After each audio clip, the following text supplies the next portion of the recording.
She says there is another group of people. They are not students. Who are they? She says they are absolutely convinced that they know everything. They believe that the universe is static. And they believe that knowledge emerges from inside them. They believe that they are God. That everything that is to be known is known to them. They are arrogant. They are arrogant. They don't listen. They don't respect other people's truth. So I said, what do you call these people? She said, I call them idiots. Rahul Gandhi ने लोकसभा में कहा कि 3 category होती हैं। पहली छात्रों की, दूसरी कैटेगरी में वे लोग होते हैं जिन्हें लगता है कि वे सब कुछ जानते हैं। क्या वे सोनिया गांधी की ओर इशारा कर रहे हैं? क्योंकि यूपीए के 10 साल तक सोनिया गांधी को शायद यही लगता रहा कि वे सब कुछ जानती हैं, इसलिए उन्होंने संविधान का मखौल बनाते हुए एनएससी बनाकर सुपर पीएम बनकर बैठ गई। राहुल गांधी आगे कहते हैं कि ऐसे लोगों को लगता है कि ज्ञान उनके अंदर से निकलता है। इसके थ्रू क्या राहुल गांधी पंडित नेहरू की बात कर रहे हैं? क्योंकि नेहरू की इमेज तो ऐसी ही लार्जर देन लाइफ बनाई गई थी, मानो उन्हें लगता हो कि ज्ञान उनके अंदर से निकलता है। राहुल गांधी आगे इसी स्पीच में ये भी कहते हैं कि ऐसे लोगों को लगता है कि वे भगवान हैं। क्या यहाँ राहुल गांधी इंदिरा गांधी की बात कर रहे हैं? क्योंकि India is Indira, Indira is India उन्हीं के समय नारा दिया गया था।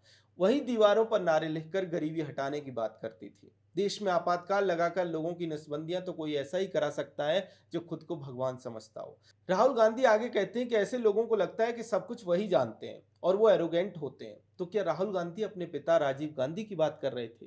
क्योंकि जब आरक्षण को जरूरी बताया जा रहा था, उस समय राजीव गांधी कहते थे कि आरक्षण बुद्धुओं को बढ़ावा देता है। शाहबानो केस में जब सभी ने मना किया था, तब भी सुप्रीम कोर्ट का फैसला राजीव गांधी ने पलट दिया था। उन्होंने अपने एरोगेंस में सुप्रीम कोर्ट का फैसला पलटा था। आगे राहुल गांधी कहते हैं कि ऐसे लोग सुनते नहीं है, दूसरे लोगों का रिस्पेक्ट नहीं करते। क्या राहुल गांधी का इशारा संजय गांधी की ओर है? क्योंकि राजनीतिक पंडित तो यही बताते हैं कि संजय गांधी एक ऐसे नेता थे जो कभी किसी की नहीं सुनते थे, इंदिरा गांधी की भी नहीं सुनते थे। रिस्पेक्ट करने की तो बात ही छोड़ दीजिए। राहुल गांधी उस छात्रा के हवाले से कहते हैं कि मैं इन लोगों को इडियट्स कहता हूं।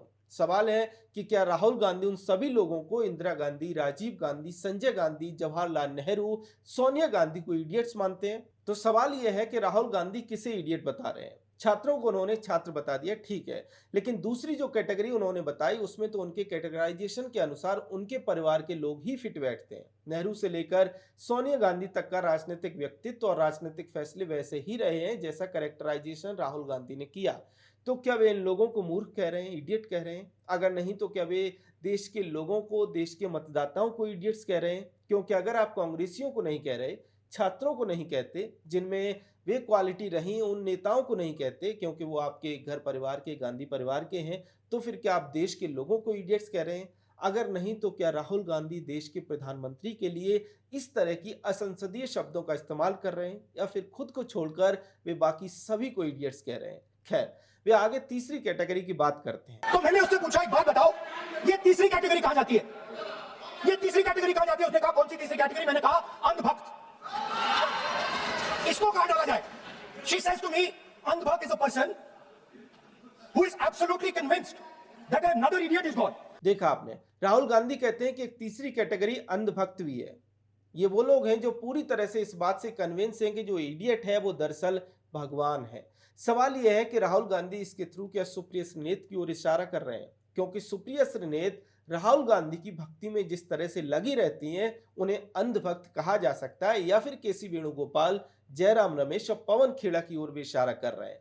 खेड़ा ने तो खुलेआम ये बात कही थी कि उनकी तपस्या में कुछ कमी रह गई थी। भक्त ही भगवान की तपस्या करते हैं। तो सवाल यह है कि क्या राहुल गांधी इन लोगों को अंधभक्त और खुद को इडियट कह रहे हैं जिन्हें ये लोग भगवान जैसा मानते हैं? दोस्तों, ये सिर्फ एक सवाल है।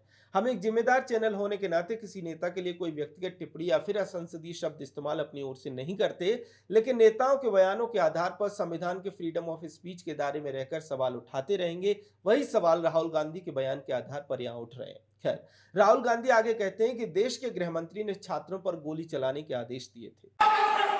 So the Home Minister authorized the shooting of our students. He put pellets into the blood of our students. He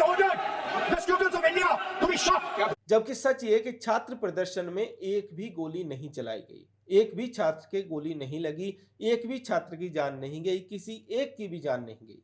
फिर भी राहुल गांधी संसद में खड़े होकर जानते हैं कि ऐसी फर्जी बातें क्यों बोलते हैं, क्योंकि उन्हें पता है कि संसद में बोली गई किसी भी बात को लेकर कोर्ट नहीं जाया जा सकता, इसलिए अपनी कहानियां वहां गढ़ते रहते हैं। वे अकेले ऐसे नहीं है, बल्कि प्रियंका गांधी वाड्रा ने भी अपनी लोकसभा की स्पीच में यही राहुल गांधी वाला गेम खेला। उन्होंने देश के बड़े शिक्षाविद आईआईटी के डायरेक्टर बी कामाकोटी को गौमूत्र विशेषज्ञ तक बोल दिया। और इस नई कमेटी में तो एक एक्स आईबी चीफ, एक आईटी कंपनी के मालिक और एक गौमूत्र के विशेषज्ञ भी हैं। इसके अलावा उन्होंने केंद्रीय मंत्री प्रहलाद जोशी के खिलाफ तमाम अनर्गल बातें की, जो कि बाद में संसदीय रिकॉर्ड से निकालनी पड़ी। इसके अलावा प्रियंका गांधी वाड्रा ने अपनी स्पीच खत्म करते हुए जो कहा, वो आप एक बार ध्यान से देखिए। अगर देश का युवा निराश हो जाए, अगर देश का युवा निराश हो गया, उसकी उम्मीद टूट गई, तो सबसे बड़ी हार भारत की हार होगी। और हम कांग्रेस और विपक्ष के लोग जान दे देंगे, मगर भारत की हार नहीं होने देंगे। देखा आपने, प्रियंका गांधी वाड्रा कहती हैं कि हम कांग्रेसी हैं, हम मर जाएंगे लेकिन भारत को पीछे नहीं होने देंगे। मजे की बात यह है कि ये बात कहते हुए वे खुद ही हंसने लगती हैं। यही दिखाता है कि वे अपनी बात को लेकर कितनी गंभीर हैं। खैर, राहुल गांधी की आज की इडियट और अंधभक्त वाली बात तो पूरी तरह से कांग्रेस पार्टी पर ही उल्टी पड़ती हुई दिखाई दे रही है, राहुल गांधी पर ही उल्टी पड़ती हुई दिखाई दे रही है। इसको लेकर आपका क्या कहना है, कमेंट सेक्शन में हमें जरूर बताएं। अगर आपको हमारा कंटेंट पसंद आता है तो हमारे चैनल को सब्सक्राइब भी कर लें। जय हिंद।